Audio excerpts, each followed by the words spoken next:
the Around the NFL podcast. Eats, breathes, and football. From the Chris Wessling Podcast Studio, it's Around the NFL, the flagship show, Divisional Round Weekend edition. Pound for pound, the best weekend of football of the year, and the drama was excellent this weekend. Living up to the hype. We're down to 4 here. Dan Hanzus with Gregg Rosenthal, Marc Sessler.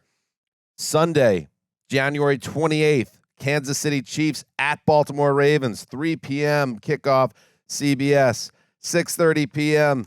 Eastern Time. On Fox, Lions at Niners from the Big Bell Bottom. The winners of those games play in Super Bowl 58 2 weeks from that day.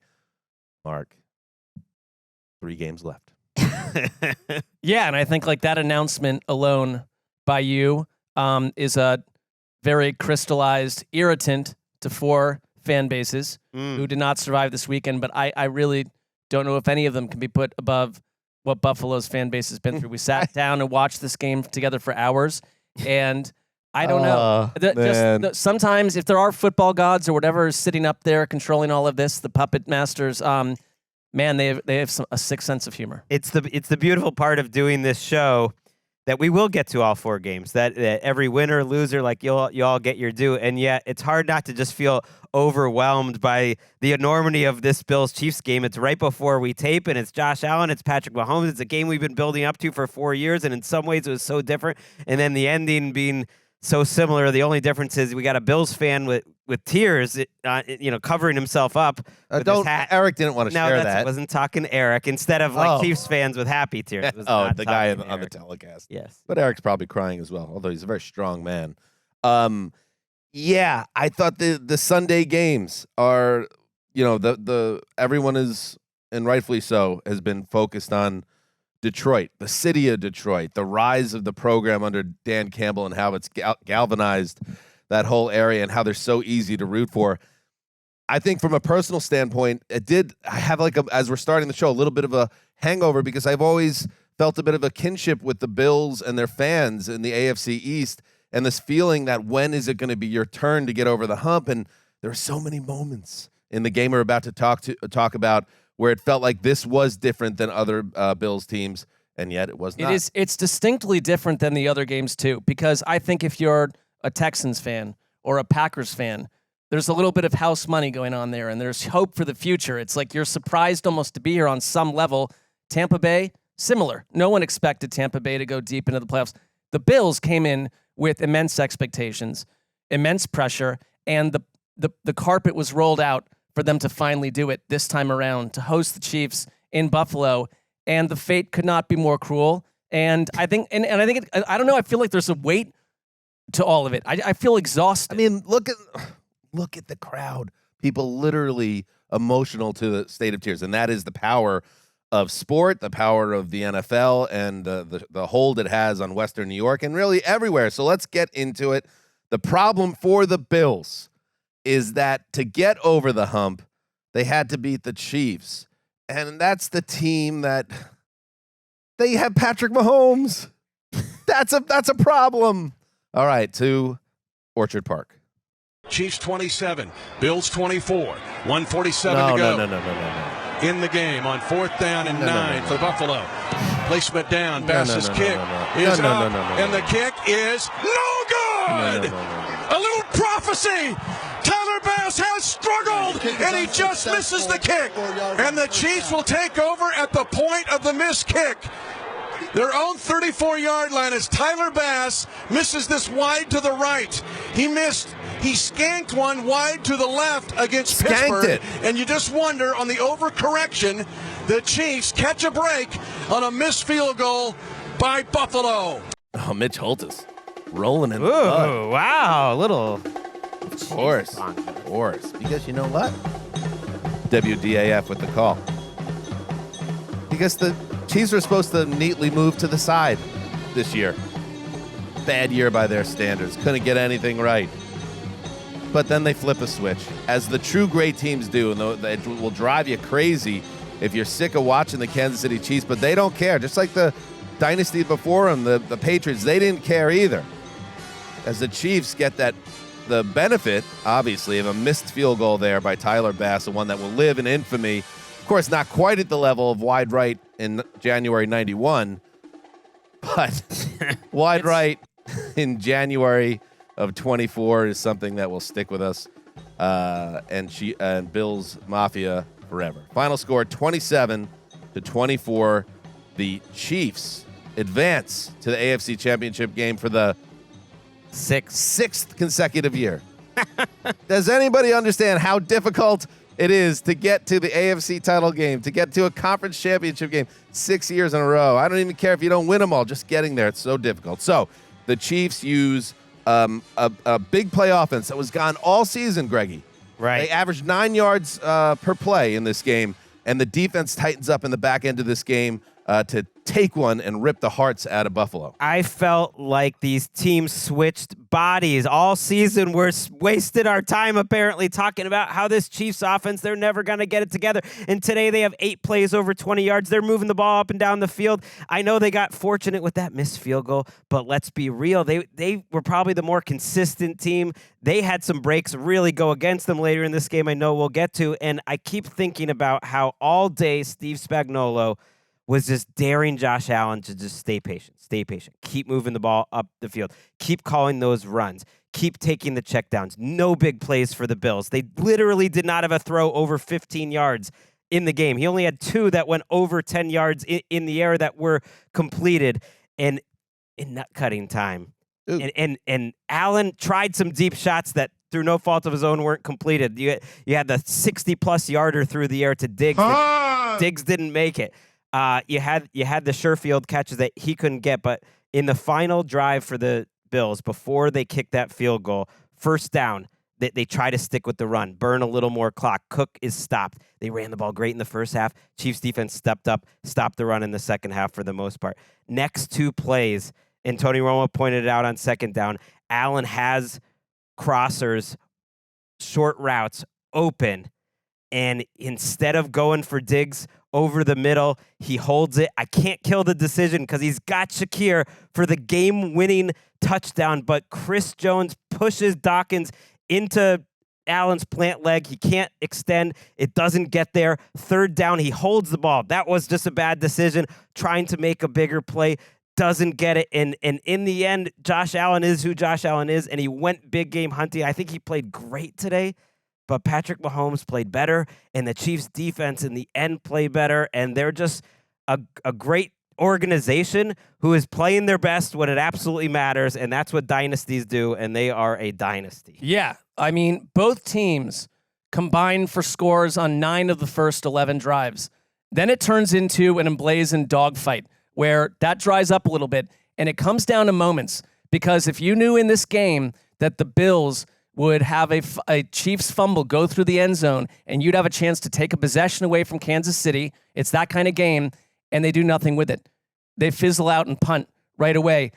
They're, on the previous possession, they go for a fake punt. Damar Hamlin, of all people, unable to convert, done on downs. Missed field goal comes two possessions later. Their final 3 possessions in a key, close, tight affair result in 0 points. They couldn't take advantage of the little opportunities, and a big play offense that we've been used to your point, Greg, 0 plays over 20 yards. Not even like a Josh Allen big run or anything. And I feel guys... But they had 27 first downs. They were still like a good offense for most of the day until the fourth quarter, and they were not. But I think it's like you have to look at, we don't know what will happen with Stephon Diggs, but like Stephon Diggs is not a primary number 1 guy in this offense today the way that you would have hoped for. Oh, they needed him. They absolutely did. And you can't be what you're not. And maybe Stephon Diggs got old fast. I don't know. Or maybe he's just not in a good headspace, or maybe it's just the way sports work sometimes, and it's not your day and it's not your season. But there was something wrong with Diggs, and we documented it on Thursday's show when you looked at his numbers, that he just hadn't been an explosive player.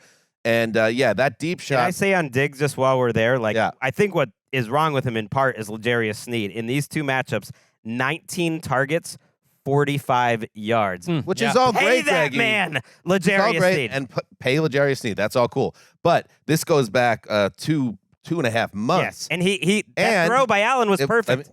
The throw was there. He had him beat. He dropped it into his hands, Allen, and Diggs could not make the catch. And I'm not saying they win the game because they end up getting into Kansas City territory anyway on that drive. But, going back to this idea, I feel like in the second half, I felt it watching the game, and I feel like you could feel it in the building, and you could feel just watching the way the players were, the enormity of the moment. It felt like in Eric, I love you, buddy. I felt like we're watching a game where it was a sliding doors moment in Bills history. Like this was going to be the half or the couple of possessions that will be remembered forever when they get past Mahomes and then beat the Ravens and go finally win a Super Bowl. And they had it in front of them after the horrendous Mecole Hardman turnover upon review. They survived the botched fake punt. And then they get the ball back again, and they can't move the ball, and then for that drive to stall, and then you leave it up to the kicker in January in Buffalo on a cold and windy day. Unbelievable, and that's what Patrick Mahomes was saying after the game about his defense, and a little pep talk that he thought he should have given a little earlier. I went over to the defense and I told them, I said, hey, y'all shut it down and we'll win this football game. We'll go to the AFC Championship game, and they did going into that fourth quarter, and I told them next time I'll try to tell them earlier. And to the credit of the Chiefs, because the Bills kind of Greek tragedy side of it is easy to kind of get wrapped up into. But to the credit to the Chiefs, like the Patriots before them, they're that team that finds a way, especially this time of year, and they did it again. Well, they did it the same way they've done it for 5 years. But they weren't supposed to this year. But I'm just saying, like, it was so crazy to think going into the third quarter, they were trailing in this game, and their offense at that point was averaging 9 yards per play, and they hadn't been stopped. I'm not counting it as a stop when they ran one play before halftime. The Chiefs had literally scored every time they had the ball. They were averaging 9.3 yards per play, and they entered the fourth quarter trailing. That's what happened in the Dick Vermeil days. That was the stuff that happened early in this Mahomes run when you had Brady and Gronk going up and down the field in the first half. Their defense actually didn't show up very well today, and it didn't matter because Mahomes and this offense were cooking. Kelsey making big plays. The first play of the second half, Mahomes with a dot to MVS. Then later in the second half, where Mahomes evades the pass rush, there was no Bills pass rush today, steps up another one down the field to MVS. They ran the ball really well. Like, this was a peak Chiefs offensive performance that certainly makes you think, like, wonder if they have one or two more of these in them. That's all they need. Yeah, it's 2 weeks in a row now where they've answered questions on that side of the ball. And I think Kelsey this whole season has not felt to me, obviously, like peak Kelsey, but he showed up today in a big way and crossed the barrier. They've got the most, Mahomes and Kelsey now have the most quarterback target touchdowns in playoff history. They passed Brady and Gronk. It looks like it. That feels like it. That's who the Chiefs are. And there is just something inevitable about Mahomes. There wasn't a moment in this game where you felt any doubt coming from him. And this whole thing that he's on the road, I think he enjoyed being on the road. Oh, he loved it. I think he enjoyed being in this environment. And they took that challenge on. Chris Jones was going at the Bills fans before the game. And that's a lot. You're watching Bills fans shedding tears at the end of this affair. And I think it's like it is the inevitability of the Kansas City Chiefs that they're going to find a way in any environment, any situation to show up when it matters most. And the doubts about their offense flutter away at this point. Here's the annoying thing, again, about like this job, what we do for a living. We're supposed to be paid off this time of year now because we watched all the Chiefs tape all year, and how many times did we say, man, if they haven't figured it out by now, it's just not going to happen. And the way they were able to they started it last week, and they had some red zone issues, but really did. I think they were over 400 yards, Greg, as you pointed out earlier, last week in their win. This week it looked vintage. And then it's just like weird stuff goes on. Again, I struggle to hate the Chiefs, even though they're a team at this point everyone should get sick of. And I think there's a little bit of that pushback that kind of began this year with some Chiefs fatigue. I think Taylor Swift's involvement with the team indirectly has led to that. But I can't because they are just not an unlikable squad. But the things that do get me mad because it shouldn't be that way, because it isn't like this for any other team. MVS shouldn't all of a sudden be like making incredible plays downfield like he's making in this game. The guy could not catch a cold for basically his whole career, and now is making big-time plays. You're seeing play now. Isaiah Pacheco. I like Isaiah Pacheco. He runs like peak, like Roger Craig now. This team, their Correct. ability to find ways to get it done with obviously Mahomes at the center of it, it's commendable and, yes, annoying. It's their O-line, too. Today, Ed Oliver didn't have a pressure, I think, for the first time in 2 years. Wow. He had a one-on-one matchup with Joe Tooney most of the day. Daquan Jones didn't get after it. Von Miller is a total no-show. One of the most regrettable contracts, unfortunately, for them because of the injury, and he couldn't come back, and they just couldn't get after him. And then you look at the box score, and it's Mahomes 17 for 23, 215 and 2. And yet I think of this as like one of his best games ever. I know he missed those 2 throws. That was it. In the red zone, where back-to-back plays, essentially, where they were trying to go in. But other than that, just the decision-making, everything's on point. It's fun to watch greatness, but you're right. There is something about this team when it really comes to it. Like, the defense did make those plays. Suddenly, they have 5 tackles for losses. Suddenly, they're in the Bills' backfield for all these negative gains. CEH, Clyde Edwards-Helaire, like, a draft bust. Couldn't get on the field all season, a first-round pick, and suddenly he's popping up for like a big 28-yarder. And there is just something about this team that now that we're here, even though I wanted this Bills team to win, you do look at all the injuries that they were taking advantage. The linebacker position for Buffalo, certainly thin at the playmakers. Shakir was going in and out. The tight ends were getting hurt, and you do think like this Chiefs team is a little healthier.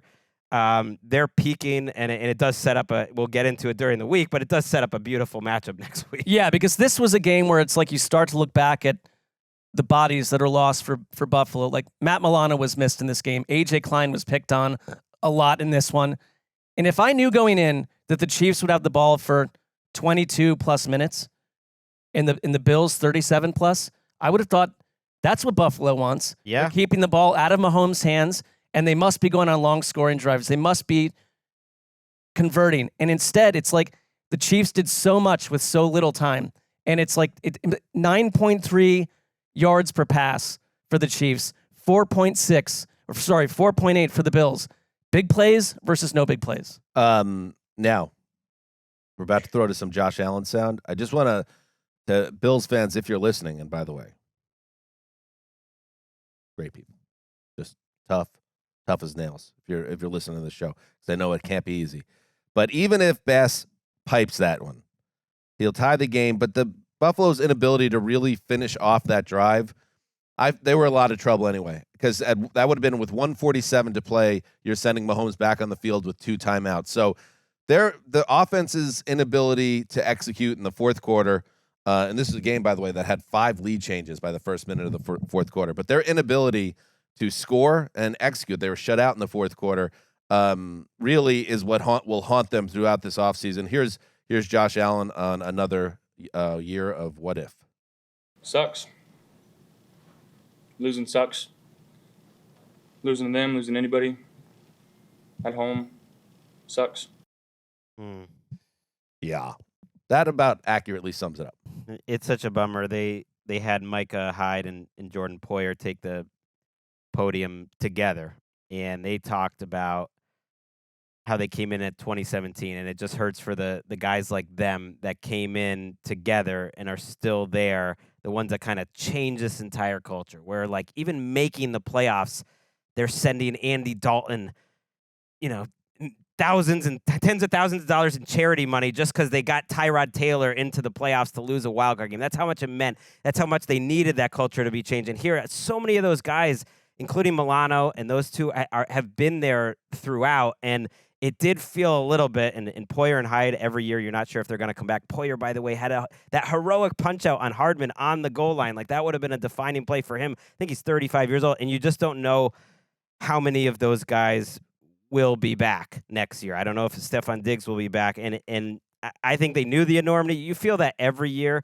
and I'm sure it hurts McDermott because he did such a good job, I think, coaching up this defense throughout the back half of the year, really scheming things up, and he just lost today. Like, scheme, players, everything.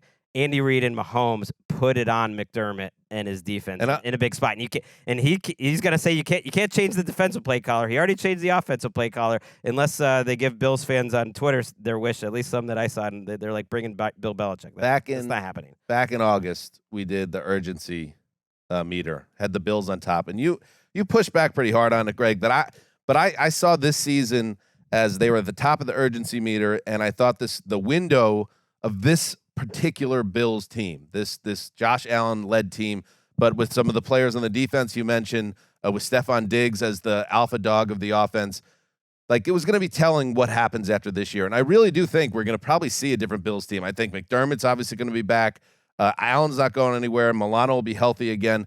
But at a certain point, I mean, how many times are you going to keep running into this wall in the AFC playoffs before you have to make substantial changes around the quarterback and coach?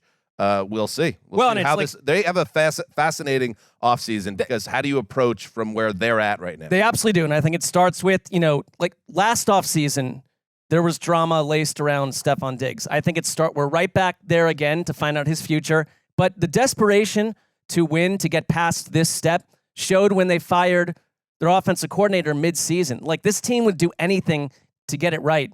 And you're back where you started from. A bunch of guys are probably not going to be back. And then you're hoping next year that your quarterback stays healthy, that the division doesn't change too much, that you can be this Bills team and add weapons. But it's like the journey back to get to this place is only more pressure laden and more impossible to get to. And I think you see the difference between a Chiefs team that's like, who cares what we've been for the past 4 months? We're going to be something different now. And they knew it. It's like Mahomes in that comment saying, I'm going to go tell the defense, you do it, I'll get us to the AFC Championship. Do your part. The Bills are wondering, how do we get past this? And it's another season ending with a massive question. Well, they know more than anyone, the Bills, how tough it is to get here. They had to win, 6 straight games to get to this point, and you were feeling like they were that team. And they did make a lot of changes. They turned into kind of a heavy personnel, run the ball well. They ran it for 182 today. Like, don't get it lost. I think in the final few plays, like Josh Allen played outstanding in this game. The reason this game's a classic, it's gonna be a game of the week tomorrow, but to me it's the game of the year so far. Is Mahomes and Allen brought their A games. Allen was not letting them lose there for 3 quarters, and I know there's a couple plays at the end, but if his receivers made plays for him, kind of like we've been wanting the Chiefs receivers to make plays for Mahomes for a lot of the game, like he'd be the hero. So it was 2 of the very best. And unfortunately for Bills fans, like a familiar finish, except for the snowballs being thrown at Mahomes as he gleefully ran off the field. Exactly. Great. That was a great image. Jason Kelsey with his shirt off, bellowing from the luxury suite, upstaging even Taylor Swift. Exiting the suite down into the stands amongst Bills fans. I mean, he was slightly. For some reason, I wouldn't do that in Baltimore. Know. I don't know. I guess Jason Kelsey can do whatever he wants anywhere. Kelsey was hammered. Yeah. Let's not get that twisted. I'm not judging the man. I think he's early into retirement now. Well, they said having a great time, but he was sauced. But faced. When he gave his speech, apparently. When they won the Super Bowl at the parade, he was asked, I think Shilkapedia tweeted this out, he was asked how many beers he had in his system at that point, and he said 20. And then on a scale of 1 to 10, how drunk were you? It was like a 5 out of 10. So who knows what was going on today? He's one of those heroic Wade Boggs beer drinkers. He could do 40 beers from Seattle to Boston on a flight. The Mecole fumble. The guy is drunk. When Allen fumbles near midfield and somehow it doesn't get scooped up and they recover. Oh. The Allen rollout, I think it was a 26% completion probability to Shakir to put them ahead. Oh, yeah, that was ridiculous. There's so many good. Earmuffs, Eric.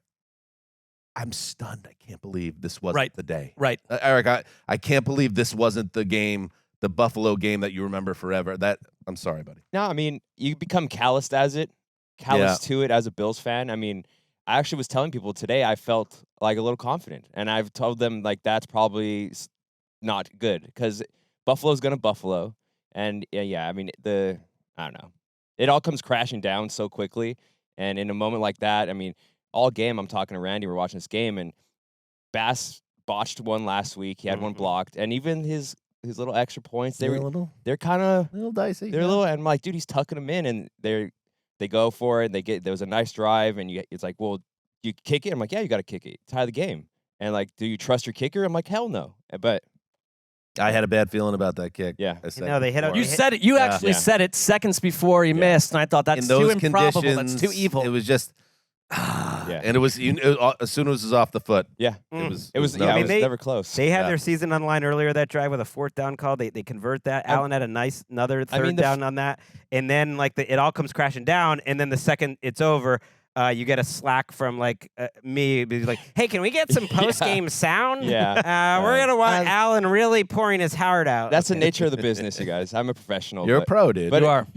They also could have gotten. By the way, even after the miss, if you get a stop, maybe a yeah. miracle, a reverse 13 seconds can happen. Mhm. But I mean, give the Chiefs credit; they really were the better team ultimately, and they proved it by icing the game there with 2 runs on the ensuing drive, and that was it. So that first drive, guys, it was like a 3rd and 17, a 4th and 1 conversion, overturned fumble.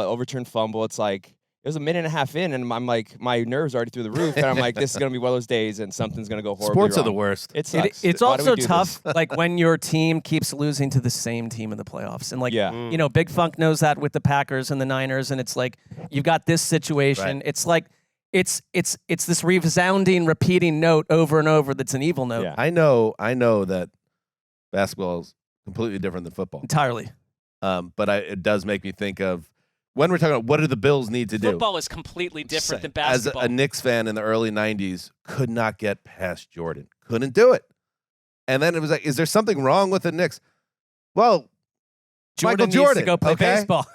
Michael Jordan is the problem. They had incredible teams in 91, 92, 93, and they just couldn't get him. And, that's the pain. You don't want Josh Allen to be remembered as the guy that just happened to play at the same time as Brady straight into Mahomes, and you'll just end up always being the bridesmaid. But it's hard not to think that way. He's still got a lot of years, but it's been. Yeah. We had the Mahomes-Jordan debate like in 2018 or 2019 when Mahomes was making that run. It's like he is the best football player I've ever seen. And at no point has that even dipped like a little bit, and he just proves it again and again. It's crazy. All right, let's move. Let's move to the other AFC game. It was played on Saturday. It was the number 1 seed Ravens against the upstart Texans, a game that was a dead heat at halftime, and then the Ravens showed who was who. It's Lamar holding himself, runs to the left, he's to the 5, Lamar's in, touchdown Ravens. We're going to have a championship game in Baltimore because the hay's in the barn. Lamar just ran through the tunnel, went to the locker room. He went Bo Jackson, he's still up the tunnel. And I was getting ready to say, there's no way they can run this boot again. And they did it. Oh, you can do it when you're the Ravens, who just punish people. Do what they want. And good job, Jerry Sandusky and Rod Woodson, WBAL, because, of course, old fogies know that's Bo Jackson running up the tunnel against the Seahawks in 87 on Monday Night Football. Lamar with a nice tribute in a 34-10 win over the Texans. Like I said, this game was 10-10 at the half, Marc Sessler. But then the Ravens came out, flawlessly execute a go-ahead touchdown drive, and they just never looked back. In fact, they never gave up a touchdown on defense. The only score for Houston was a punt return in the first half. I thought this game was a perfect portrait of how complete the Ravens have become. If it was a situation where early in the year they were warming up on offense and learning the system, this was an absolute exclamation point of how dominant they can be.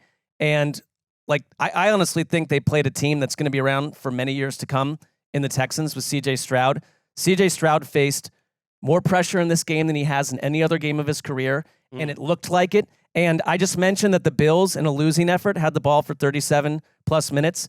The Ravens had it for 37-plus minutes in this because they were able to run the ball for 229 yards, because Lamar Jackson was magical on the ground, because he was nearly flawless through the air, because their defense absolutely choked the life out of the Houston Texans and made what looked like a special passing game under Bobby Slowick and C.J. Stroud a week ago look completely lost at sea for the entirety of the second half. Because, yes, it was 10-10, big special teams play for the Texans, and Lamar Jackson talked about going into the locker room at halftime and refusing to tell the public what he said because it was filled with too much language that a sailor would speak. I would love to see that. I mean, I think that says a lot about Lamar Jackson versus him a couple of years ago. And Greg, it was way back in like week 4 or 5 that you talked about the Ravens as a Super Bowl team.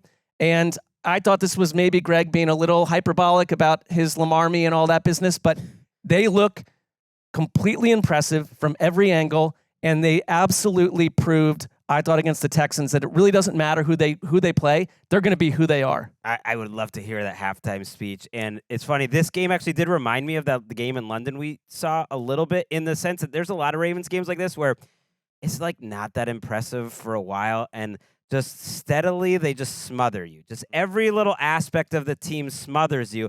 And then suddenly you look up at the end of the game and you're like, actually, that was never really a game they took over. And part of it is they just have answers. They have answers with personnel, like Flowers running some big boy routes there, likely turning into a great red zone threat. Obviously, Lamar has almost a perfect game, 16 for 22 for 152, and then 100 yards on the ground, just like no mistakes. But it was one of the best all-around games from a quarterback you'll ever see in the playoffs. Right. It kind of reminded me of Mahomes' game today, because if you just looked at the box score, it's like it wouldn't seem that crazy other than the 100 yards rushing. But I also think they have answers defensively. Like Monken knew that the blitz was giving them trouble in the first half. They just knew exactly what to do to it in the second half, those adjustments. Lamar made them. Monken made them. And I don't think that was going to happen with Greg Roman there and McDonald being their defensive coordinator. I don't think it would have been as complete with Don Martindale there. So they did a really good job. Just personnel, coaches, everything right now is humming. Yes. So when you have Lamar playing at this level and playing this confident and the running game humming the way it is, they're going to be very difficult to beat.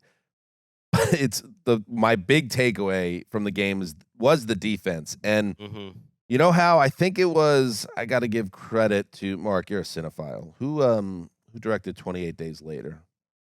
The zombie. Well, how Danny Boyle. Oh, Danny Boyle. Sure. But I wish you would have known that off the top of your head. I do too. I love open questions on a show that thousands of people are listening to. Danny Boyle directed a movie in 2002 called 28 Days Later, a classic zombie apocalypse film with a twist. All of a sudden, the zombies who you remember throughout pop culture history being kind of slow, lumbering, kind of unstoppable, but easily you could run past them or run around them. You could bonk them on the head of the 2x4. These zombies were fast, and they come at you in waves and gangs, and they're horrifying, the zombies, and it started a whole new way of looking at them in that genre. That's how I look at this Ravens defense, the way they swarm with speed and power. And even if the first guy misses the tackle, the second guy is coming right behind him. And if he dodges out of that guy, the third guy wallops him.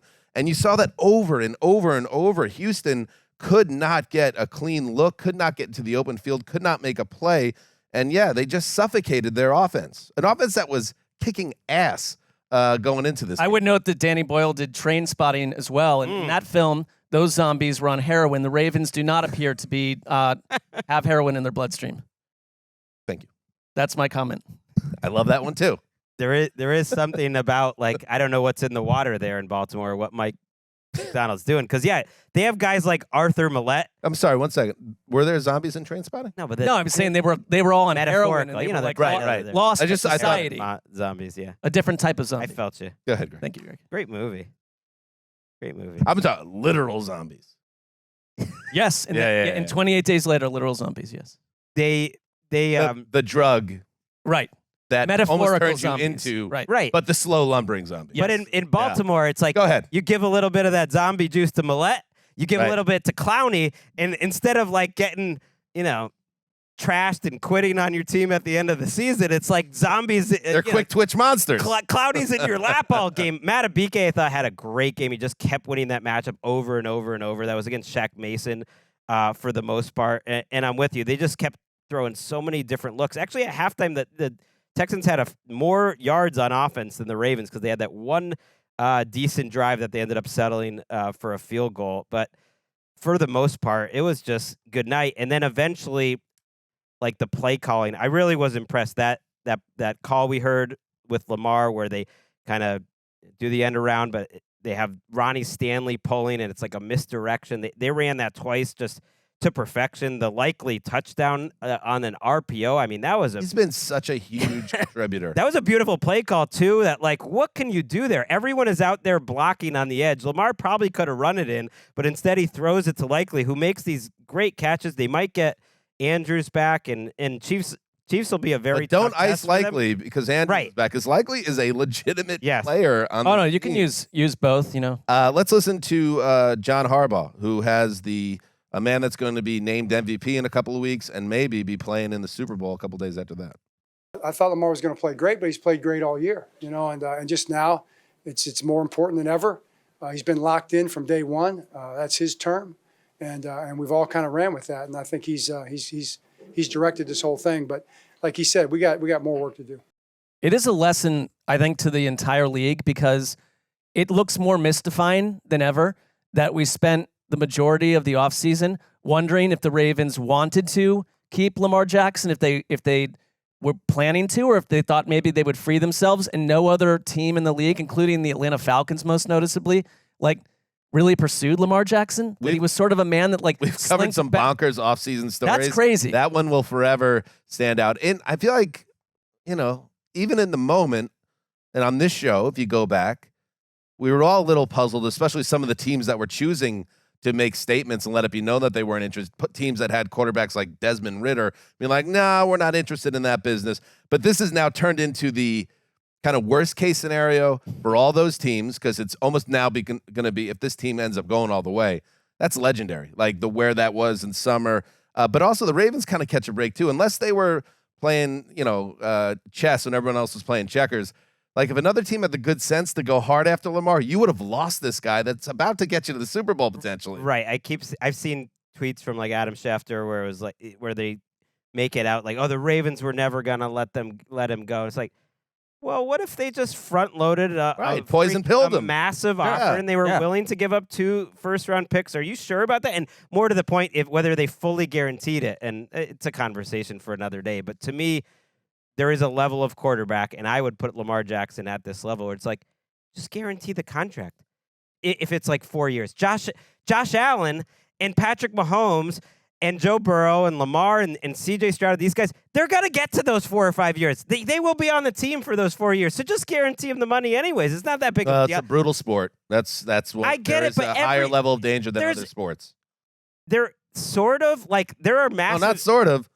A catastrophic injury in year 1 of the contract. I just mean there are catastrophic injuries in basketball and baseball all the time too, and they survive giving out massive. Like I'm just saying, a 4-year contract for a quarterback. If someone had done that, they could have had him. There is one thing about the Ravens that I thought stands with me going into next week's game. That there was a lot of talk about the fact that Lamar Jackson and the Ravens have crumbled in the playoffs, no matter what the regular season looked like, and they had this extra rest, and would they come out flat? And they did come out flat. Like their final 3 drives in the first half, 3 punts, were for -7 net yards. And it's like, psychologically, is that when the Ravens can be broken by a young team with nothing to lose? And to come out 3 straight touchdowns and a field goal, it's like, cool. I think this Ravens team is different. And Troy had it pegged. He said before the kickoff to start the third quarter, this is a very important drive. Right. You got to go and get a touchdown and kind of shut down that energy. As it were, and I think they absolutely did. Here's D'Amico Ryans, who obviously did a tremendous job as a rookie head coach, and he does have a bright future with this team. Only the future has to wait until September for them. I think our team learns that we know we were right there at halftime. Handsome right? guy. So they know they were toe-to-toe with a really good team, right? And I hope our team just understands that moving forward, right, at all costs, you got to finish. Right, and you want to continue to move forward, continue to play in big games. It'll always be about executing and finishing. I see why you want to stand with that man and lock up a game and a team coached by that man. Yeah, well, he's only a few years removed from being on a team, so. But it was a mistake. I don't think so ultimately, because I was doing it A, for the show, and B, to that was a mistake in the sense that you locked up a team that. Well, if I lose, that clearly is a mistake. So. They were also like 10-point underdogs or something. So it was perhaps from a logical standpoint misguided. I understand where you're coming from. And I conversely locked the other team. I understand that, but that's why I did what I did. And the second half standings are just Tightening up. Greggy's getting a little nervous. We'll see how he did in his lock a little bit later. A race nobody outside of yourself is following. Ryan's, they're going to be great for a while. Like, they have their premium positions really well covered. If you think about, like, Laramie Tunsil, left tackle, all pro. CJ Stroud, enough said. Maybe the most valuable contract in the league, if you think about it, because he's got 3 more years on this rookie deal, and he's already this good.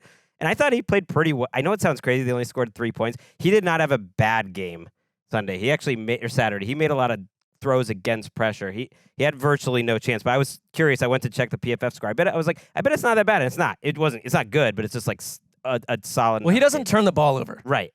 Get Tank Dell back. Right. Get Derrick Henry maybe in the backfield next year. Right. But okay, so you got the receivers. You got Stingley, who came on like a house on fire. You have a lot of the premium positions. Grenard is a free agent, but we'll see. Maybe they'll franchise tag him. And Will Anderson at the edge. Like, a lot of the big-time positions, they're set for a while. And then he took all these guys that were afterthoughts elsewhere. Desmond King, Cashman, Barnett, Christian Harris, who was a second-year player who stunk as a rookie. And it's like, he made all those guys better. I mean, usually I push back on the, like, well, they're going to be set up for the future. I pushed back on it with the Jags last year. I wasn't so sure. Like, this team is the team in the AFC South. The only problem, though, I think you've got a great head coach, but when you're defensive-minded and, like, Bobby Slowick's taking interviews left and right, it's like you don't want to have C.J. Stroud's offensive coordinator switching every year or two over the course of this rookie contract. And let's see, just checking the Deshaun Watson trade. They do have the 23rd overall pick from the Cleveland Browns, so they get a first-round pick. They sent a first-round pick to Arizona. To get Will Anderson. Yeah, Will Anderson. There you go. Thank you, Greg. And yes, Chiefs at Ravens. Mahomes v. Lamar next Sunday. It's a new one. That's a new one for the playoffs. That's a new one for the playoffs. In a playoffs that has been very difficult to pick because the matchups have all felt pretty even. And that's as loud as Baltimore has been crowd-wise in a long time. And they quietly have not, you have to go back to 2012 when they got to a AFC title game. Well, this is literally the Ravens' first ever home AFC championship game, which I was surprised to hear. Right, first since 1970 when they were the Baltimore Colts. I could live without the RAVENS Ravens chant. That's IP that came from Flushing, Queens, in the early 70s. Just FYI. It's a fair comment. Remember they were doing "Play Like a Raven" when Rex Ryan was there or something like that? That was like Bard IP coordinator. as well. All right, let's take a break, and then we'll hit the other 2 games.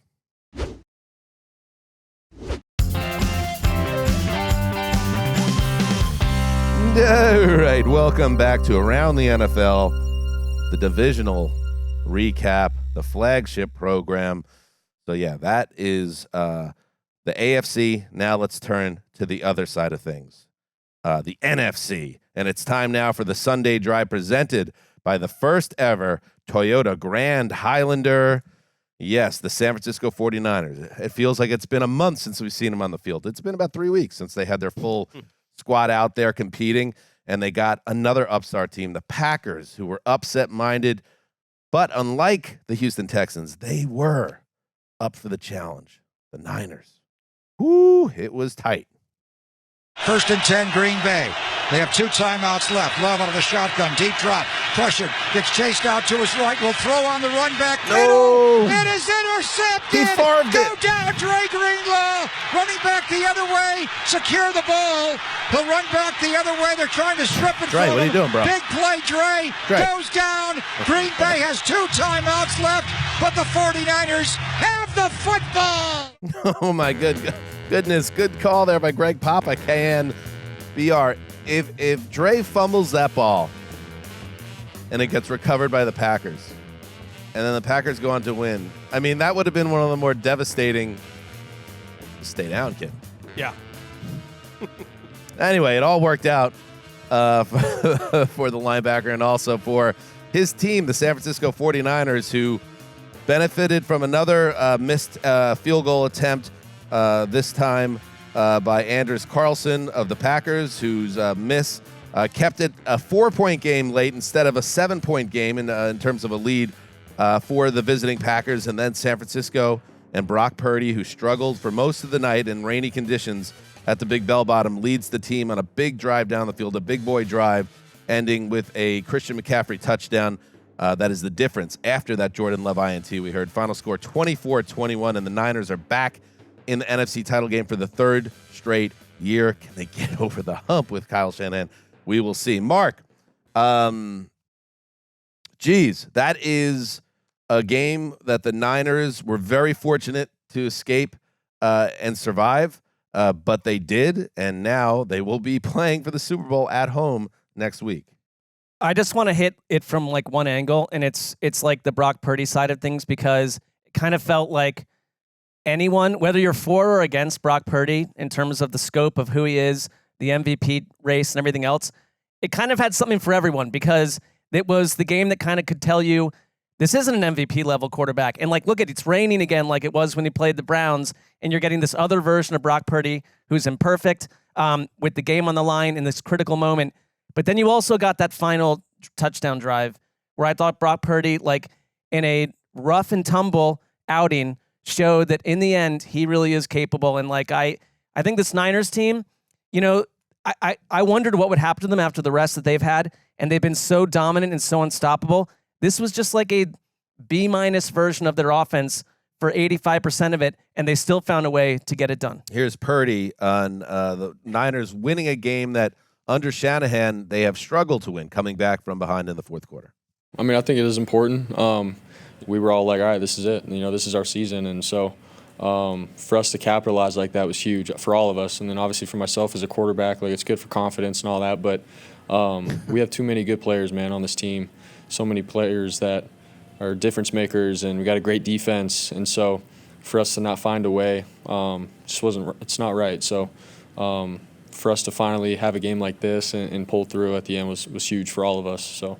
Well, it's so huge, obviously, to just keep this season going. I think to win a Super Bowl, sometimes you got to survive a bad game, and this was it. I mean, they should have lost this game. They were fortunate to win. They made the plays to win, but there were many times it could have gone against them. And if you wanted to be a skeptic of this team and look through a certain lens, anytime they were kind of pushed this year, they crumbled a little bit. And even like the 3-game losing streak, like they crumbled, and they like couldn't stop the bleeding during that 3-game losing streak. It's like, well, Deebo Samuel and Trent Williams were out. It's like, look at every other team in the league. Look at the Bills. Look at the Dolphins with all these injury issues, and they found ways to win. And then in that Ravens game too, they let it snowball on them. So I think to stand up in a spot where they really looked like they were about to lose and have both sides of the ball step up after a pretty shaky game from both sides of the ball in the last 8 minutes, and them to play their best ball in the last 8 minutes was huge, because the Packers, Dan, had the ball, first and 10, 7:51 to go, up 4 at the 49ers' 24-yard line. At that point in the game, did you think the 49ers had much of a chance to win that game? No, and I'm mad. This is what we do for a living. And I felt like I kind of nailed the game. I thought the Packers would come in and take that momentum from Dallas. I thought the defense had a chance to, because they were stiffer against Dallas. They did. They played well against San Francisco on defense for the most part in this game. And then they were able to put points on the board and then put pressure on Purdy. And Purdy was making mistakes, but here's the problem. They did all that, but they got turned away in the red zone a couple times. They had a turnover and downs on 4th and less than a yard. They dropped the questionable Purdy. Spot on that. Yeah, one. questionable for but sure. Also but an unreal play by Dre Greenlaw to stick Love in the chops. Purdy did throw the ball for grabs a couple times. They didn't catch it, so that they had. And this is why also, because I don't necessarily believe in the future is bright. You know, plenty more years, because you never know. And the Packers, on balance, it was a successful season. And it was, quote unquote, house money game here against the Niners. But when you have that team on the ropes like they did, when you kind of outplayed the mighty Niners to get brought down by failure to execute in the red zone, turnover near the red zone, missed field goal, that makes the loss hurt, because it's not like a better team got you on that particular night. You were in position, and you just failed in the stuff that you should be able to handle and execute, and you didn't. And Matt LaFleur, after the game, he was hurting, because it was right there in front of him. I felt like we had plenty of opportunities to kind of put the game out of reach, and unfortunately just didn't do enough.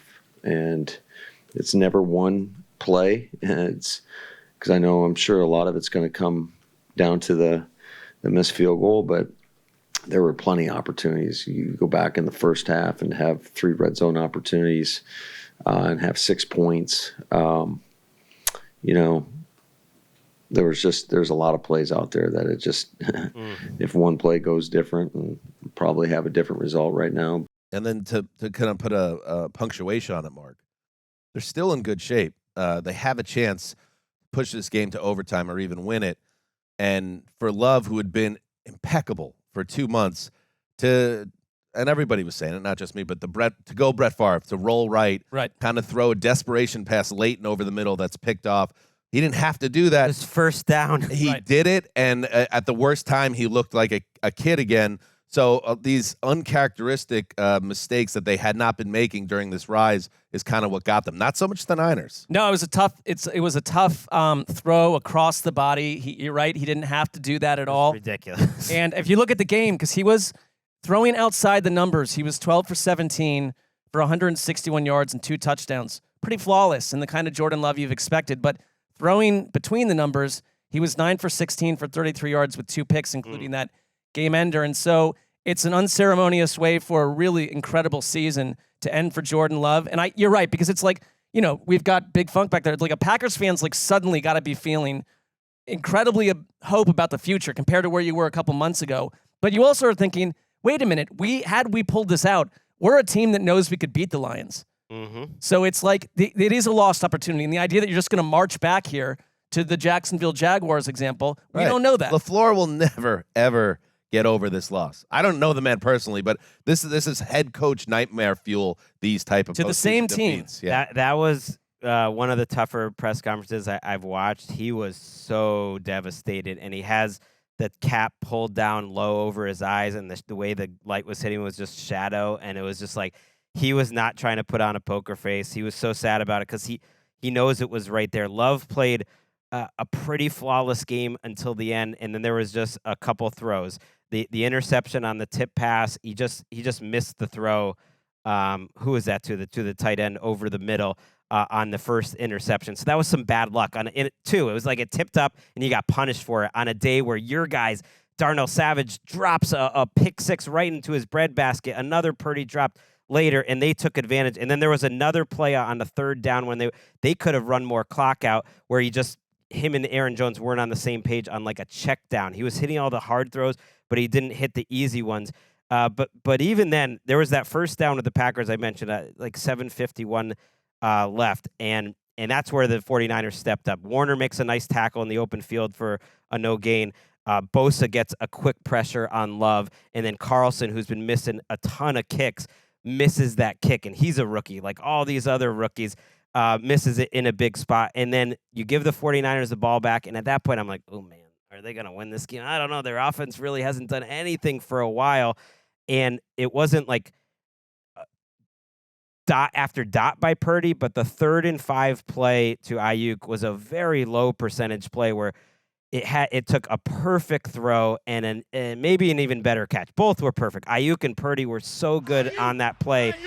Ayuk is on fire! And then after that, Purdy just made all the right decisions. He made the right reads on I think it was one check down to the left side where they made a big play, and then he made the nice scramble, and they ran the ball well, and it's like they just finally calmed down in the biggest spot, and you got to give it to him. But you do wonder, like Deebo Samuel, first head injury, and comes back in the game, then shoulder injury, leaves, and it's the kind of thing that, they're talking about could be a multiple week thing. We don't know exactly where it sits, but it is weird because they have so many weapons, but when Deebo's not been on the field for them, it's marked a big change. Well, it hurts when you lose them like right off the bat, and who is doing this game now?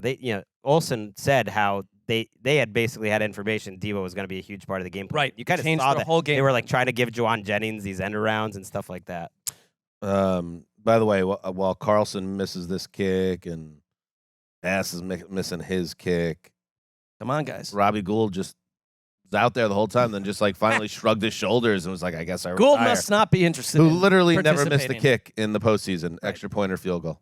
And I mean, Olsen said they asked LaFleur about Carlson and what his thing with Carlson was, and he's like, well, every time he takes a kick, I pray before it. I was like, maybe A, don't tell them that, or tell them that off the record, and then B, you can't be going to the NFC Divisional Round game with that attitude. That was tough. And look, they would have tied it up. It's not like they would have won the game. The way that game was going at the end, I feel like the Packers had their chances to put it away, and then they started looking like the really young team. They probably would have lost anyways, but man. This might betray who I'll be pulling for in the NFC title game, but I don't need to see Brock Purdy against the Ravens defense again if that's how this thing breaks down.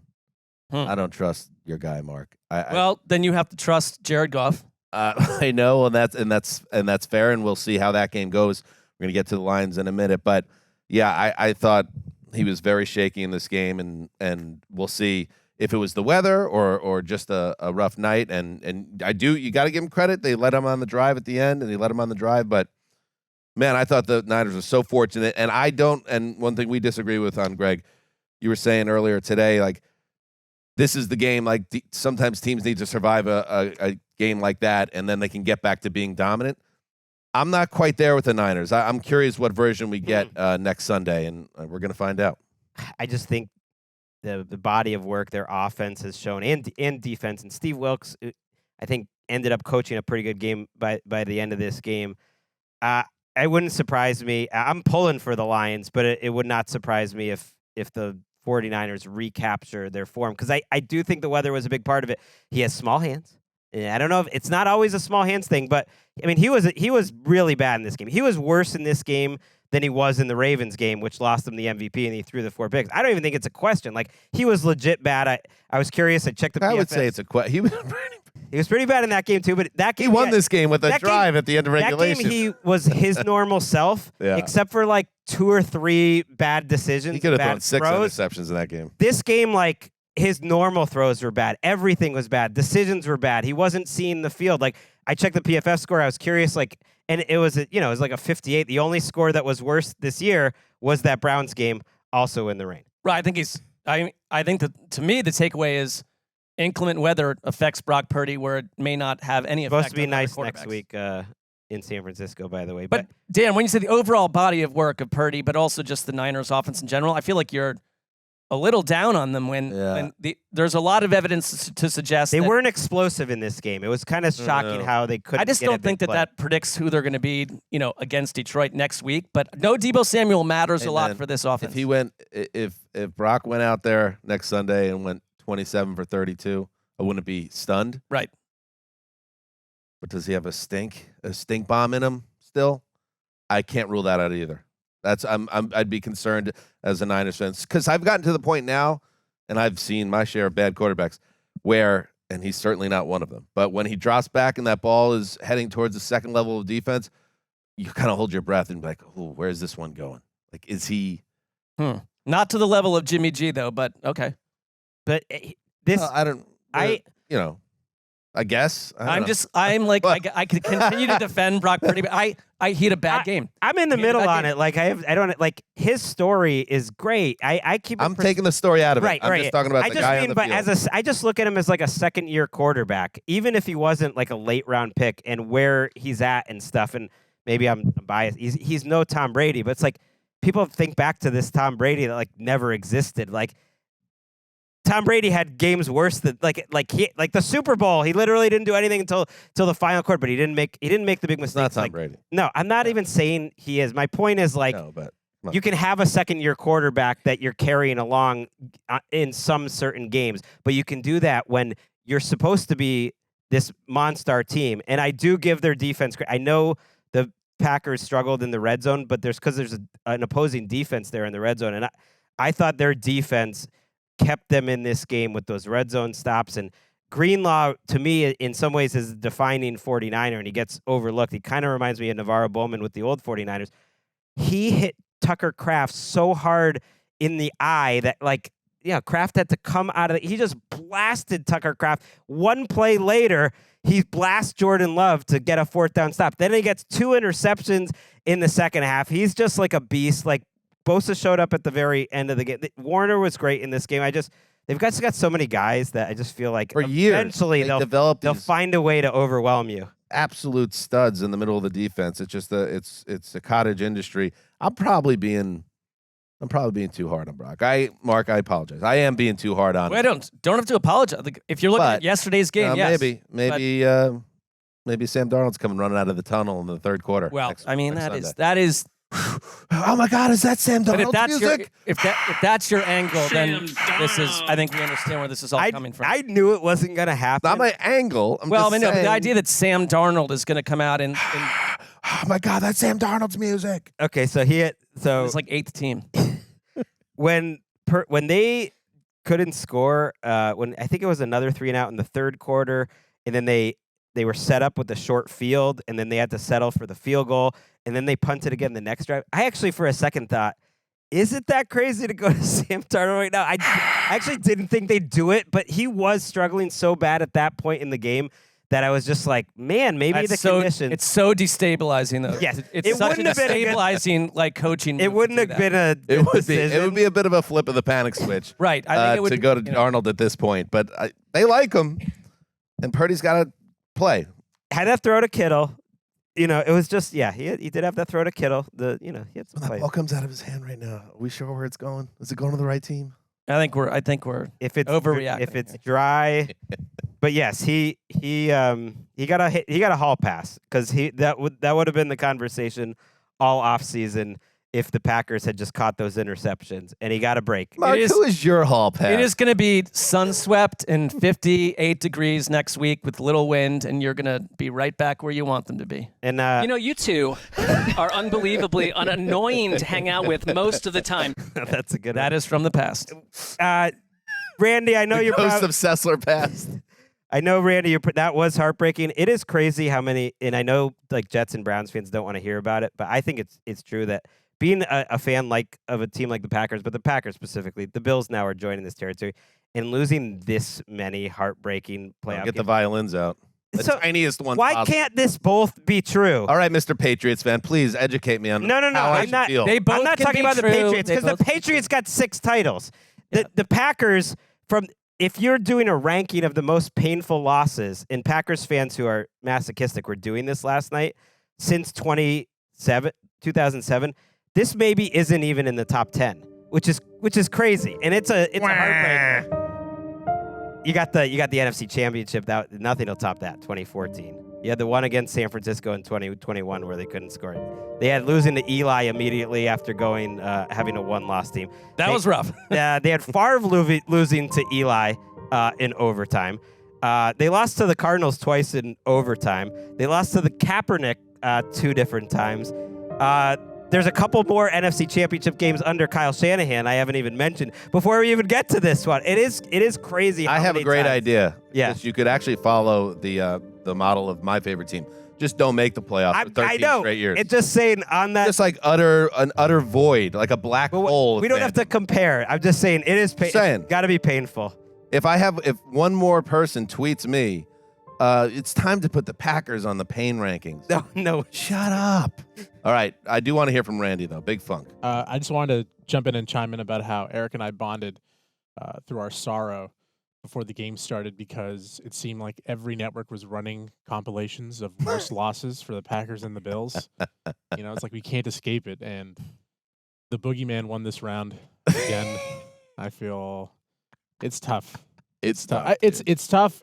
I get where you're coming from, though, because the Packers have it nice, sort of, I guess. I don't know. Not sort of.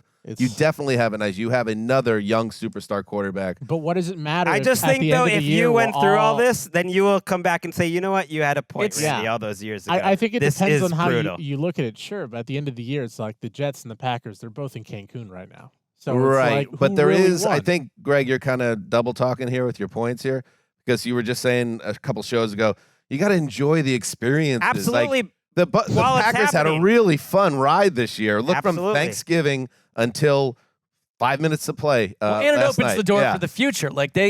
There were questions whether they even had a quarterback, and you do have one. Right, don't get me wrong. That's what other teams do. They set up great. I just mean in that day, in the moment, it doesn't.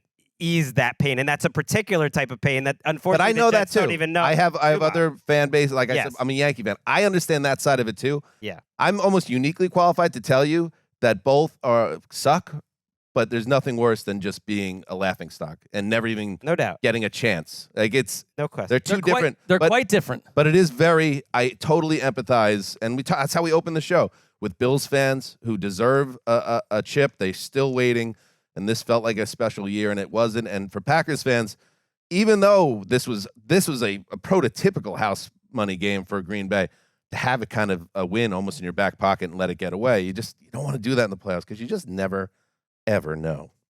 All right. That was the Sunday Drive presented by Toyota. Let's go places. Learn more at toyota.com/Grand Highlander. All right, let's finish it up. The other NFC game, back to Detroit. Yes, the place was hopping once again. Mayfield takes him straight to the line with 1:40. Baker leans in. There's the snap. Blitz comes. Mayfield back, loads, throws. Pick up the Lions. Intercepted by the Lions. Intercepted by the Lions.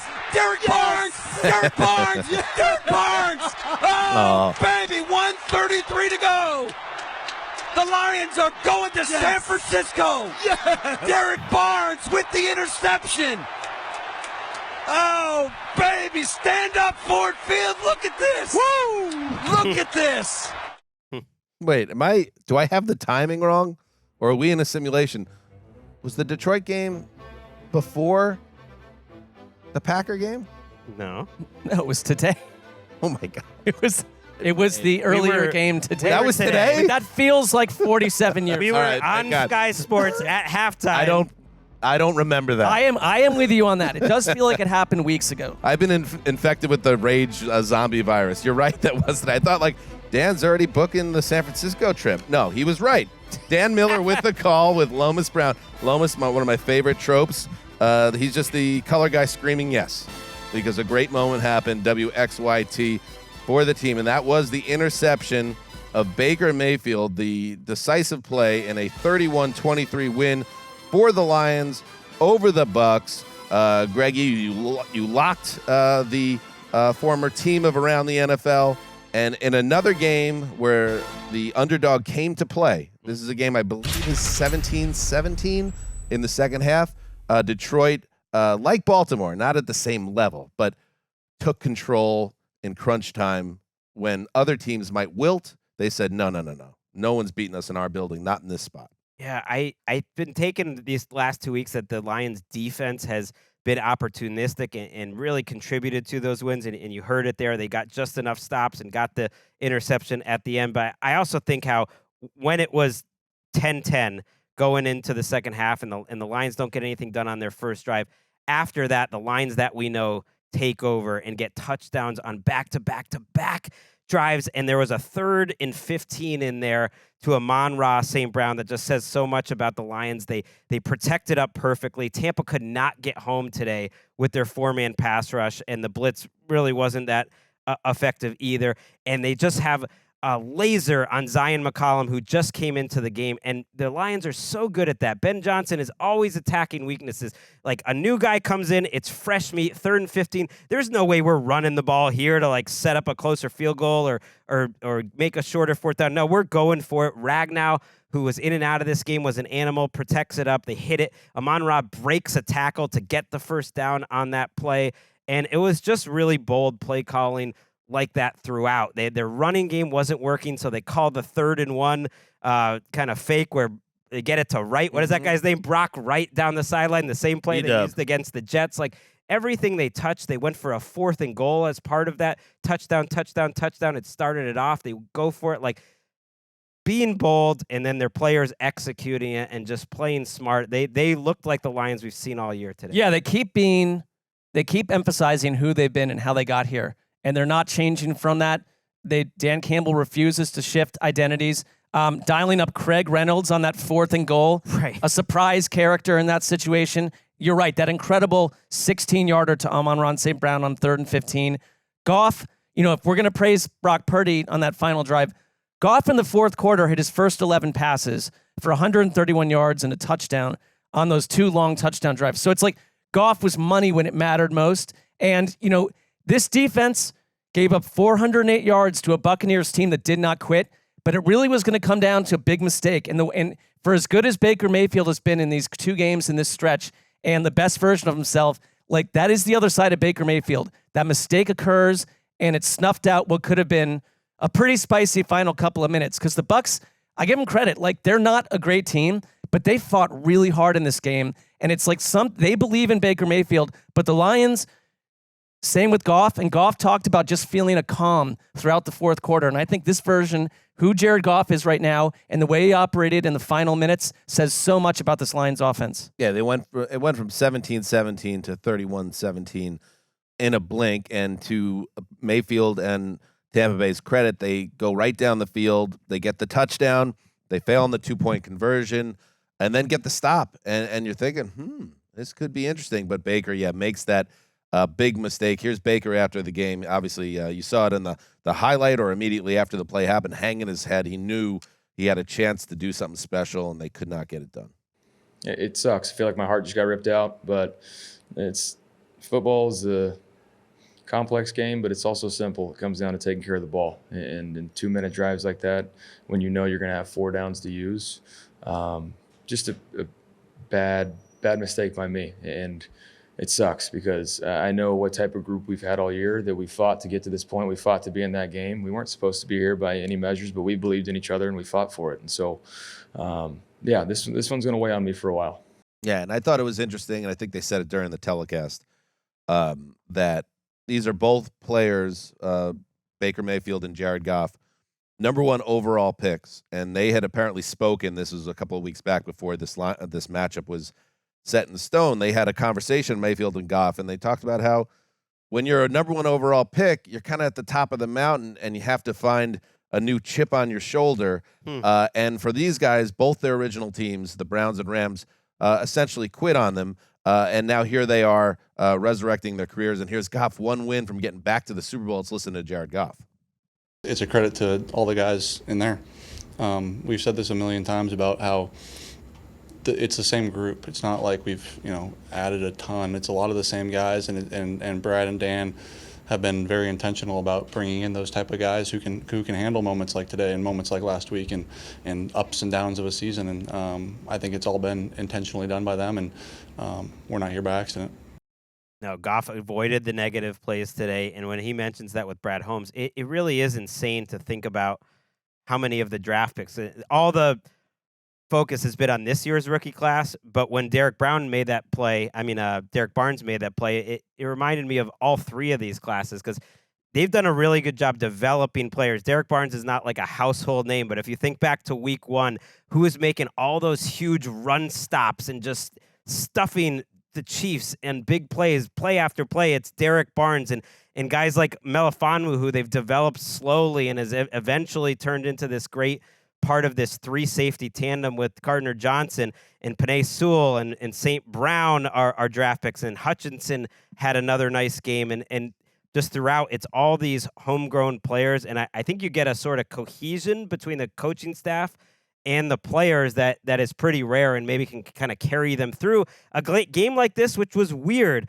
Mid-third quarter, Mark, the Bucs were averaging 7.3 yards per play, and the Lions were averaging 3.7. It was kind of a strange game where the Lions were being opportunistic, but I wasn't watching it and thinking, ooh, the Lions are a much better team here. I thought they were in trouble, and they kind of stabilized and played their best at the end. Well, they're learning. I think, it's like the Detroit journey is they're learning how to win games like this. And to kind of work your way out of not your best performance, the Niners did it, but the Niners have playoff experience. They kind of know they know how to do it.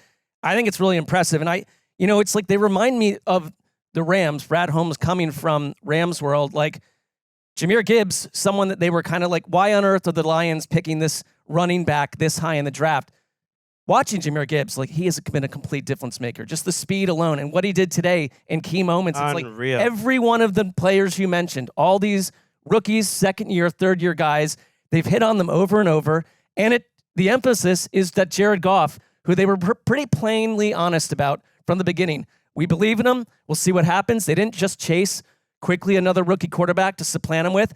And they've made the best version of Jared Goff come alive because of that belief. I think Jared Goff had his confidence cracked like an egg coming out of that Rams experience. And it's like there is something to the mentality of an athlete to say, we believe in you, go do it. And now here you are as Detroit Lions fans. Yeah, everyone thought they had Jared Goff nailed. Like this was a guy from, Northern California, a number 1 draft pick who really wasn't deserving of it. He was a bust. And then, he had some good years, but he was propped up by Sean McVay's brilliant offense at the time.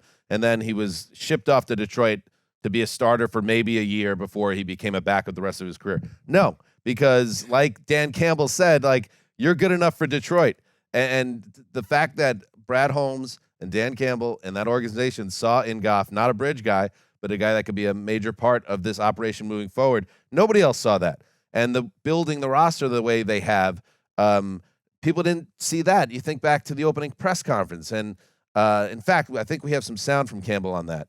The opening press conference where it's infamous. I'll tell you how infamous it is. The biting the kneecaps press conference, which, remember, the Lions were a laughingstock at the time. Before that season started, this is 2 years ago, Colleen and I did the first Hard Knocks podcast series, and we noticed that it wasn't in the first episode. We're like, oh, of course that's going to be in the episode. They're going to play off that. Then we were told, no, don't talk about it either. The Lions and Campbell were sensitive that was being taken and put in a different way. That's how he was known. He was like a cartoon character, the way he looked, the way he talked, the way he was saying. And everyone, like Jared Goff and so many of these other guys, we underestimated the Lions. Here's Campbell talking about the beginning of his tenure and how that has changed now. Dan, that first press conference has kind of become legend. Kneecaps, all that. Initially, though, there was a lot of like, what did the Lions hire with this guy? Do you hear that then, and what do you think? You're probably one of them. To each his own. Talk about that last little great line. It's been sticking in his craw for a long time, but they're getting the last laugh now. That's awesome. It's also Campbell sticking it to the whole like people were saying back that it's probably you. He is definitely someone I bet that kind of everybody was though. Kept track. We had our fun with the Lions at that time, and Campbell, who didn't have a big resume, but we were saying, Mark, like, damn, if they and this is do not tell the Lions, do not tell Dan Campbell that they're playing with house money in San Francisco. No, they're not. No. This team believes that they can win a Super Bowl, and if they ever did it, Dog, if they ever even just made the Super Bowl, but if they won it, he's Mike Ditka. He is a national celebrity of the highest order when you talk about sports figures in America. Like this, he's become a star and seize the moment. Because I'll name another one. Remember Rex Ryan? Yep. He became a star overnight. Yep. And again, you think, because they went to the Jets in 9 and 10, they went to the AFC Championship game 2 years in a row. You think it's just going to go on forever. Maybe this is the moment for the Detroit Lions right now. And but I will say this, even if things do not go well next week in San Francisco, you can't take away what happened these 2 weeks, these 2 home games, and the wins and the crowd and the feel around it. This is for Lions fans, this will be a season that will be viewed warmly no matter what happens. Yeah, because before you had Ditka's 1985 Bears, you had the 84 Bears that learned how to do what the 85 Bears did. And I think you mentioned that in the screening room, and I love the DNA, the comparison between Ditka, Campbell, and Rex Ryan, because Rex Ryan came in and said, I don't care what we've been, we're going to be something different now. And it resonated. We're not going to kiss Belichick's rings was the famous I don't care what care what the order was here before. It's a new order. And Ditka took a Bears team that was lost at sea for a long time, did the same thing. And who's been more lost at sea than the Lions? And it's a lot to do with Dan Campbell's just willing this team to do it his own way. And he was doubted because of his personality out of the gate. But they believe in him with every fiber of their being. And his ability to hit on big decisions. Like Aaron Glenn, I thought, had a really good day today. And I know they were giving up a lot of yards, but if you think of why the Bucs drives kept stopping, it's because they kept finding the free rusher to get to Baker Mayfield, who ended up taking a few sacks. I thought Baker actually played quite well in this game until that interception. The first interception came off a drop. Evans finishes with 147. Baker throws for 349. He had the 4th and 15 play to keep their season alive. He had the play where he almost was sacked, and then he's rolling out and makes one of the best plays any quarterback made all weekend. And yet I think the coaching for the Lions is just better, and I compare it to the Bucs, where Bowles has been bolder this season. He's kind of gotten some pop in Tampa of like, oh, it's a new Todd Bowles. But today there was He's electric, that Todd Bowles. it's just a couple spots. There was a 4th and 1 at his own 35 in the first half, and I know it's your own 35, but the way that game was going, they were running the ball really well. Rashad White ran for 6.1 yards per carry. Edmonds went 4.8, and he punts there. They kicked the 50-yard field goal, which I'm not going to kill him, but it was a 4th and 5. Who's their kicker? He's been great all year. Like, I literally think that was his first missed kick all year that wasn't a block. Chase McLaughlin's been kind of under the radar as like having a great season. He's in the top 5 of my kicker ranking. And then at the very end, they're down a touchdown, and I know it's transgressive, but it was 4th and 4, I think at their own 30 or so. And that's just a no-thought punt there. But the way that game was going, I was like, man, the Lions are just going to go down the field and score a touchdown here. Is it that crazy to go for that 4th and 4? He didn't even think about it, and they did go down and score the touchdown. So I thought he was not that bold in some big spots. That's kind of Bowles. I mean, that's part of it. But they have a big decision to make with Baker, who really outperformed his contract and had a nice year overall for that team. And we're going to see what happens next. I think we got to give the last word to Dan Campbell, who gave us some thoughts on this Lions team and this moment in the city in which they play. Well, I think it's important, right? You can't – I don't know if it's – it's not the first thing you think of if you go to L.A. or just in general, right? You got the sun, you got the beach, you got plenty of other things going on. And here, man – That's fire. Man, it's harsh winters, right? Auto industry, blue collar, things aren't always easy. And I just think that's, that's what we're about. And that was, you want something the city can be proud of. Though you can look at those guys and say, man, I can back that guy. I can back that team. I can resonate with those group of guys.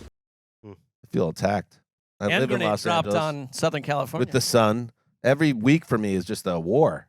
Right. In my home, it's just a battle to my wife and I just to survive and grind through with the 2 maniac boys and the pressures. The traffic of being on an internationally known podcast. Yes. Don't give me that look, Rosenthal. No, I'm with you. Oh, don't give me that resting Gregg face. I'm giving you Dan Campbell that look. Oh, like, ooh, L.A. with their beaches. Hey, when we drove to Walker's basketball game Thursday, we had to park underneath indoors because it was raining outside. Usually we park on the street, but we wanted to get it, under the roof. We parked inside. And when I took perfect example, Greg. When I took my dog Captain to the beach on Friday, right around sunset, and my boys brought a Frisbee, there was a sign outside that beach that said no dogs allowed, even in the off season. Yeah, and I'd say like if you there are times if you were to buy an ice cream cone, you've got to get into an inside area so that the sun and the warmth don't melt it prematurely while you're trying to eat it. Thank you. So Dan, I did literally we're waiting for your apology. Go to the beach this morning because on the West Coast, another nice thing. It's like, oh, a nice noon start for the NFL. We'll get out. I think Dan Campbell's Nice and proving his early. point without having to retort. But that is very nice, and we will see what the Lions do. I did have about third quarter of Bills Chiefs. I started to openly daydream about the idea of us being in Vegas and fans from Detroit and Buffalo pouring into the city on Friday afternoon and what that scene would be. We lost the Bills, unfortunately, today, and I'm not necessarily rooting for no, I am rooting for the Lions. How can you not root for the Lions? I mean, so I think a lot of people across the country are going to be pulling for the Lions, but look, their opponent, the 49ers, they're shinier, they're sexier, they're Californian too, and they've been trying to get over this hump for years as well. They haven't not won the Super Bowl since 1990. We're gonna patty cake around the Packers and the impossible nature of what their fans have been through. Like Niners fans have been through a lot too. Tough Super Bowl loss. That would have been a brutal loss for the 49ers. Do you want to guess the spread? Yeah, let's do this. Hang on, let me think about it. Packers. Got to get this right. All right, so we got Niners, Lions. I'm gonna say they're gonna put the Niners. They're gonna install them at 4.5. I'd say 5.5. 7. Wow. Okay. Interesting. I mean, they were 9.5 against the Packers. I just thought there'd be some more respect. And then the other game, Baltimore, Kansas City. That's a tough one. I'm going to say right now, Baltimore -3. Baltimore 3.5. 3.5 is right on the number. There you go, Mark. There you go, Mark. You got a future in this. How about that, Mark? I do not have a future. Future rainmaker. Not in this. Not when we're not being employed by this company. All right, so there you go. That is the breakdown of Divisional Round weekend. There are only 3 games left in this season. Oh, one more thing. Big Funk pointed out, shot me a little note that there is a photo, and this is for people watching on YouTube, of Eric, our producer, who really a great effort, watching this game upstairs. I'm basically hiding under a desk at this point. What is going on? You're behind a preschool basketball hoop, that plastic, the tyke one, and you're sitting against the windowsill, but kind of tucked away, almost like a raccoon that's been hit by a car and is like under a bush. The basketball that comes with that child playpen basketball hoop went across the office when we missed the field goal. Oh, yeah. Okay. It was heaved. And I just, again, to circle back on that, I totally get the frustration of the teams and fan base that can't get over the hump. That is because it is with the Bills. It's Super Bowl or bust, and everything else feels like. But if you think you're about back it, at the Eric, bottom of the hill. It does suck to lose like that. Yeah. Where are you gonna go with this, Greg? But there we go. But like most people have to wait for the podcast to be recorded and then edited and all this stuff. You get to listen to it live for free right off the bat. Yeah. It's right, and then he has to kind of listen back to it for the edit. Yeah. This is the perk. This is the perk of the job, guys. Pinch yourself. All right, that's it. We're going to be back on Tuesday. I'm going to tease it again. Colleen Wolfe will rejoin us on Tuesday. Will she? Tiny Box Hour. And, 3 games left. 3 games left. Heed the call.